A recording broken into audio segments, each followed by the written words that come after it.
Hey everybody, my name is Brent Peters. Welcome to the training today. I have a special guest with me. I've got Scott from the James Whalen Agency, and Scott's there in Southern Florida, aren't you, Scott? Yeah, Brent, how you doing? Good, good, good. Hey, yeah, thank you for being here. Thanks. I didn't really give you a very good introduction. I should have got a little more information about that, but uh, I was able to hang out with Scott about 2 weeks ago in San Francisco and just had a really good visit with him. We've been doing business with Scott for about 2 years already, and look forward to doing a lot more business with you. Um, Scott's fairly recently newlywed and has some plans to have a nice trip this summer, a little honeymoon this summer, and but to give just some feedback, Scott's been a trusted partner of ours that we've worked with and have had tremendous success. And so as we were putting together this training program, we kind of were talking about what's the best information, what's the best kind of training we can provide. And Russell actually suggested, hey, why don't we get an interview with Scott? So Scott, thank you so much for taking the time out of your busy day to kind of meet with me and share some of the information that you're doing that are helping people like me and the folks probably watching this who need additional help in solo advertising. It's been definitely effective for our business, and we want to be able to help share some more information with our guests. Yeah, absolutely. I mean, as far as the agency here, that's our primary focus is the direct response advertisers and the solo slash, I guess, dedicated emails has become such a valuable resource and medium for our clients. Because especially with the dedicated emails, you're reaching the most loyal individuals within a certain media property or outlet. They're the ones that have stood up, raised their hand, and said, "Yes, I want to receive your information in my inbox." And by doing so, they agreed to receive our third-party emails. And many clients have taken great advantage of that, for sure. That's awesome. So Scott, I'm just curious. So how long have you been kind of in this advertising space and to doing stuff like this? Well, myself, I've been in advertising for about 10 years, a little over 10 years. Back in 2003 is where I started. Kind of more of a radio background back then. And 4 years ago, I came over to the James R. Whalen Agency and was really introduced to more of the digital online space as far as the direct response driven campaigns. And really from there, we've really taken that to a whole new level with our clients. With direct response advertising, we're held to such accountability for the campaigns that we run that being that we are able to produce results, it's easy for our relationship with our clients to grow gradually or quite quickly depending on the offer that we're running. Yeah, that's the power of the direct response. Advertising is I love it, and I've told you about it. How we can essentially run an email, a dedicated email, and within a few hours for some of these mailings, we can know, if we're positive on that mailing so far, and and to see that response, it's fantastic. And for sure, with solo email sends, it is more of a risk-reward type of relationship with the publisher, where a digital online banner campaign, it will take you about 30 days, if not more, to receive the data you're looking for, let alone the revenue from the campaign, where, like you said, with a dedicated email, sometimes within 2 hours, if you've had a successful campaign. Worst case, maybe 48 to 72 hours, you'll get the full results from the campaign and be able to recoup your investment and then turn the money over to the next campaign. Yeah, that's fantastic. So, from your experience, how and how long you've been obviously with James Whalen Agency and looking at dedicated and solo emails, how has advertising changed? How has the dedicated email space maybe changed a little bit in the last, I don't know, 4 or 5 years? It's changed in the sense that I would say maybe even 4 or 5 years ago or even more, clients could be more expected to receive a much larger upfront ROI. The 3-to-1, 4-to-1s, where the space was new and clients, advertisers really weren't hitting the lists and with much less frequency. Where today, while it's still a valuable tool, many of our clients have the understanding that while they still can get those large upfront returns, that it's more about their funnel and their back end, and more acquiring the acquisition so that they can monetize it, hopefully over a short amount of time, but nonetheless, post campaign. Okay, yeah, that funnel. We talked about, we teach a funnel system and having essentially your front end offer, some upsells and even downsells, and then the back end offer. The offer that we've done really well with you with our supplement offer. We had to tweak that. We had kind of a trial we started with initially, and we'd sell into continuity. And when we first initially tried nailing with that type of offer, it just took a long time to be able to recoup those costs for our advertising. And when we switched that model up a little bit, and we're selling multiple bottles of our supplement up front, we could see that return on that, and then very quickly pay for that ad, and then through our upsells and the additional things we sold our customers, generate additional revenue, which made it even more successful for us. Yeah, and that all comes, like you said, from your tests, from your starting back at your launch phase before you even buy any paid media, and then constantly be testing, which you guys have done very well, where you can utilize A/B splits, being able to test different copy to one email send if the publisher allows it. Not all of them do, but the ones that do, I always recommend that, especially because if you're in the testing phase, you're able to use a control that will probably make up for any inadequacies of the test, and if the test does well, then the overall campaign as a whole is gonna do even that much better. But that also allows you to scale up much quicker once you've honed it in, and you have a much more comfort level, because ultimately your return, your ROI, is based on the price you're paying for the campaign. And if you're able to have the comfortability in a certain media outlet, you can then do larger ad buys for better rates and then effectively be improving your ROI while still doing the same thing.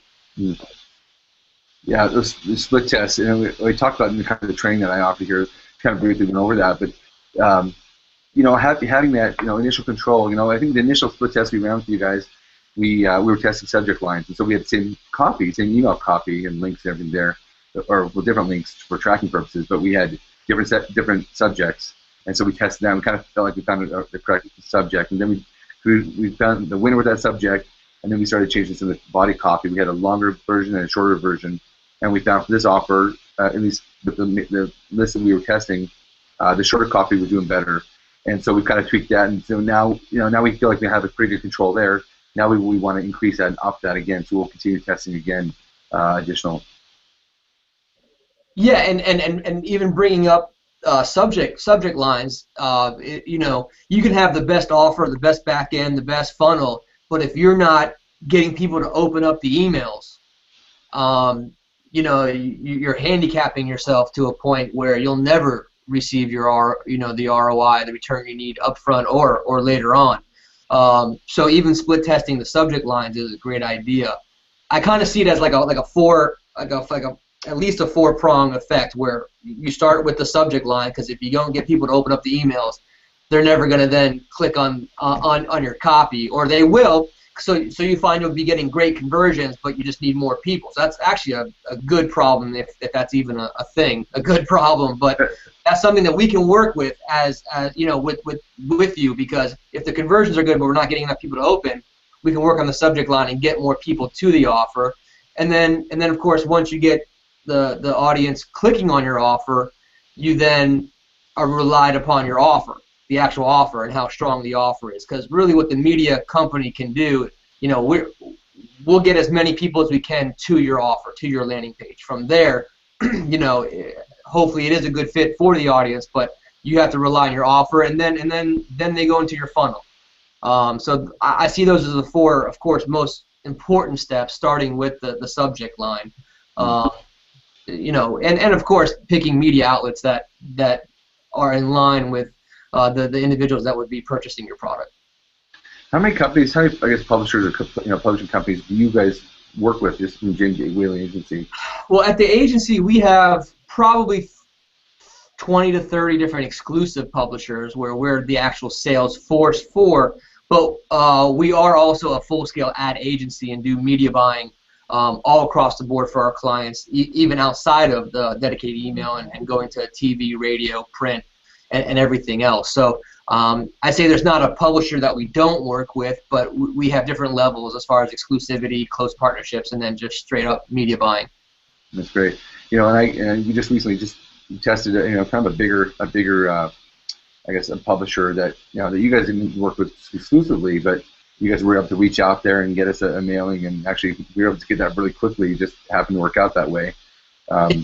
Yeah, that's exciting.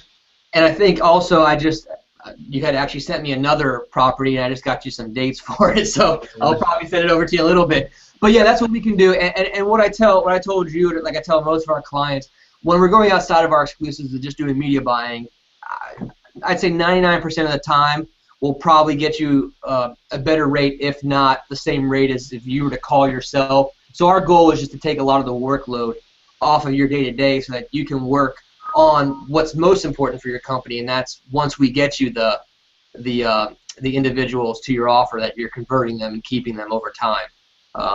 So it kind of separates the workload for you. So can you kind of share, just briefly, how does the payment work? How does, in terms of your guys' commission? Is that obviously? Whatever you can share, just a little bit, just so people have an understanding of what they're paying for, and maybe how that breaks up, just basically. Yeah. Again, with our exclusive properties, we are the publisher, so there's no type of commission type of process. If we're going outside of the exclusives, the media property, we're acting on behalf as an agency for you, so there are agency commissions built in on the publisher side. So there's really no extra costs to a client of ours that utilizes us to do media buying. If there are additional costs, it could be for creatives and stuff like that don't necessarily have to do with the actual media placement. That's cool. It's kind of like travel agents, for example. I think before I really kind of understood what travel agents did, I was thinking, I'm not going to use a travel agency because it's going to cost more than what I can just do myself potentially. And I'm getting to find out that typically travel agents, they get a commission, they get something off from the actual companies, that the airlines or whatever it is. And it's funny you say that, because you just mentioned that I have my honeymoon coming up in July, and we used a travel agent, and it's the first time I'd used it. And being a sales guy, the first thing I said was, is this going to cost me more money if I go through you? And it was just like you said, and it's pretty much the same way that our agency works, and I think most agencies do as well. Cool. Yeah, I can put you on the spot with that question, but from what I've seen out there, you go back to what we do best as people who have the products, we're trying to advertise and market that. There's a certain amount of time that we can spend in this advertising space, and it takes a lot just to make sure we got email links to you and coffee for the offers we're running. And before I found out you guys offered full agency services, I'd go look out there and try to contact websites, because I do talk about how you can look up advertising on websites, and you find there's links on there, and for people who want to start that way, that's fine, that's great. But once I kind of thought that you guys can handle a lot of that stuff, a lot of time those publishers take so long to get back to you, where we're most likely already doing business with them and could even have preferred rates and get the process done much quicker.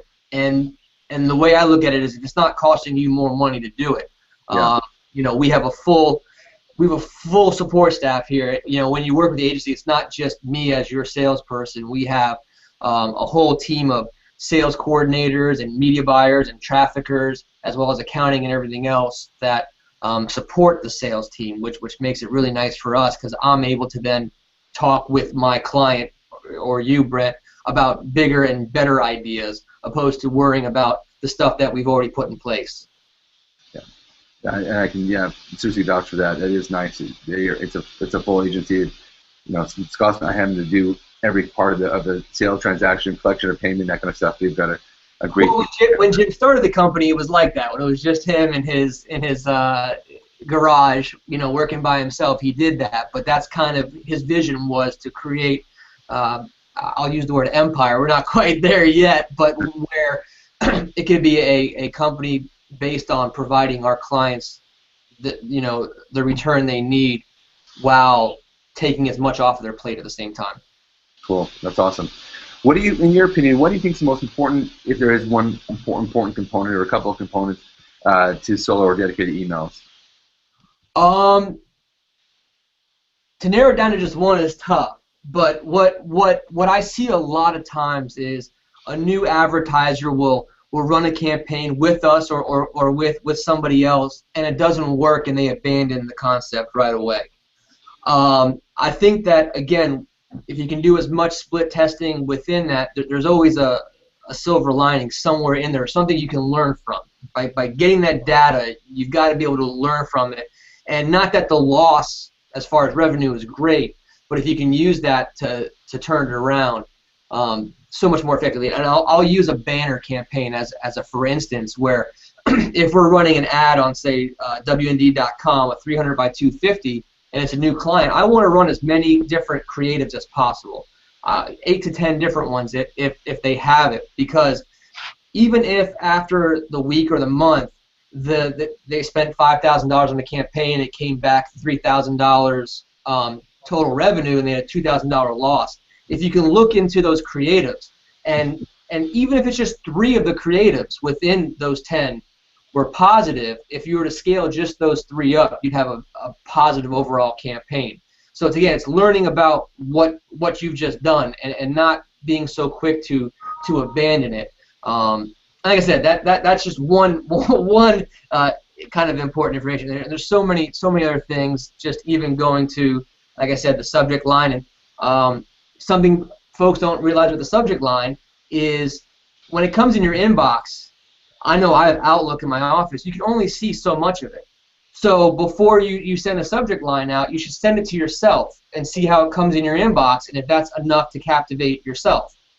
Because you could have this great, 150 character subject line, but if in the inbox only 50 characters show up, nobody's seeing the end result. So you want to get the bang in the beginning of the subject line. That's a great tip. Yeah, mail it to yourself just to see what that looks like to you. That's great. Are you seeing any kind of trends, in terms of what's effective or more effective with direct response and dedicated emails? I mean, is there a better benefit to have a shorter email copy? I guess you kind of talked about subjects and how important subject lines are. Anything else you're seeing on your site? A couple of years ago, the long, heavy copy format was what always worked, and then it kind of went to the shorter. The VSL, the video sales letter, has become such an important tool. I've even had some clients that have run VSLs for several years now that are trying new concepts within the VSL, not just a straight up sale. So they're always trying to mold something new. And actually, I just had a client that just did that, and they were kind of bummed because the new concept that they just rolled out only matched their control. And I said, that's awesome. And they were like, what are you talking about? And the way I explained it is, it took you 8 years to get your control, and now in 30 days you've come up with a concept that matched your control. So imagine what you can do in the next year, and that's the whole concept, is that learning from the data you've received really is so important. That's great. I think looking back too, I think recognizing that with anything, with advertising especially, there's a component of risk that's involved, right? I mean, if I'm going to put a billboard up on the side of the freeway or radio or TV advertising, which you've had experience in that space, I mean, you kind of throw some money out there hoping, cross your fingers, that something happens. I have found, just for people watching, working with a broker, someone like Scott, you can help minimize that risk, because I can say, hey, Scott, this is an offer I want to look at promoting. What list, what access, what do you think would do best for this offer? And you give me some suggestions. We test those suggestions. They work. I ask, okay, Scott, that's worked. Give me some more ideas, and we've kind of ramped it up that way. And so, for those out there wanting to try this, that's why I recommend working with someone like Scott, because they see it. They see offers all over. They see different type of offers in different spaces, whether it's internet marketing or whether it's the health space or whether it's the finance space. I mean, whatever that is. I use you almost as a consultant in that respect, and I appreciate your help. No, I appreciate you saying that, and I think something that we've been able to do really well is set our expectations from the beginning. where when you have an offer, a lot of advertisers like to hold back really the information from the campaign from the media broker or the agency, where really all it does is hurt you. Where with Brett and I, when a new product rolls out, we know what the cost point is. We know what kind of acquisitions cost per acquisition we're trying to achieve, and the more I know about that from the beginning, I can convey that to the publisher so that if something does go wrong, we at least have a benchmark to say this is not what we were expecting, and I can do the best I can to get as much, whether it's added value, I hate saying the dirty word make goods, but getting you to at least a break-even point. I know I don't like any of my clients to leave me with a negative as far as revenue. You can dislike me, you can dislike Jim, but I don't want you leaving us with a bad taste because of the revenue. And the more upfront about the expectations, and then on the back end you can be, the better shot we have working together to get you to where you need to be. That's awesome. Can you share with us, or at least some of the publishers and stuff that you work with, and maybe some of the exclusive stuff the properties that you work with, just in case people out there, they've got some ideas but they're not quite sure. Maybe some examples of some dedicated offers they could send out. Yeah, I mean, as an agency, we work all across the board with all different demographics. However, one of our strongest, I guess, niches, if you would be a male, 45 plus, right of center conservative audience. And that's not to say that we can't run campaigns that are female targeted or not political in nature at all, because we do plenty of that. Just most of our exclusive properties tend to be in that niche, such as WorldNetDaily.com, sites like Michael Savage, Independent Living News, GOP USA, Conservative Contacts, TeaParty.org. You can kind of see the theme of where those lists are going, and some of the lists are 75,000 subs, upwards of over 1 million subscribers. And what we've done, because you're going to have different prices based on how big the lists are or how little they are, but we've tried to price everything so that your expected response is equal. So just because a list has 1 million names doesn't mean that it's going to be more expensive than a list that has 500,000 names if the list with 500,000 performs better. But either way, we price it to optimize your response. That's great. I think too, going back to we talked about it earlier. It doesn't help you guys. I mean, obviously, you want to develop a long-term relationship with people like ourselves, and it doesn't do you very good to have kind of these one-offs. You want to be able to help people achieve success, so they'll come back and they're continue to buy advertising with you guys.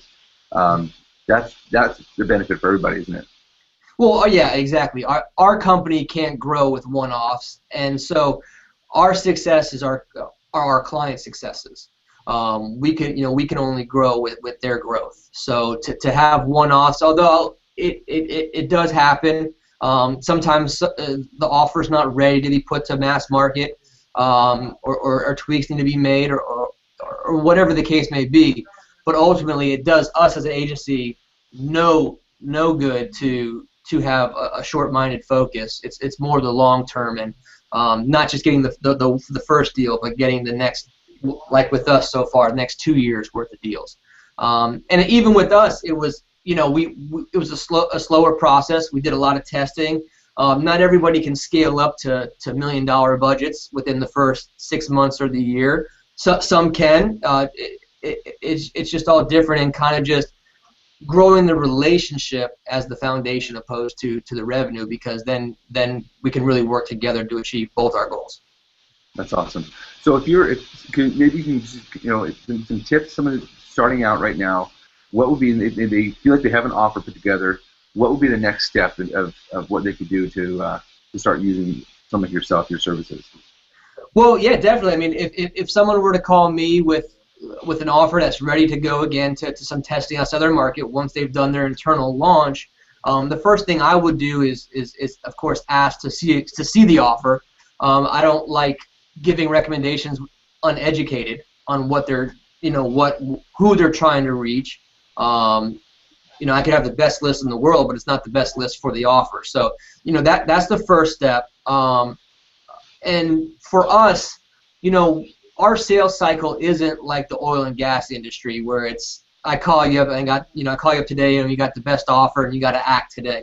We take a much, I don't want to say slower response or a slower rate of response, but we like to make sure that it's the right fit. And our typical sales cycle can be 15 to 30 days from first contact. So it's not a quick turnover. We're not looking to just get the money and get you out there.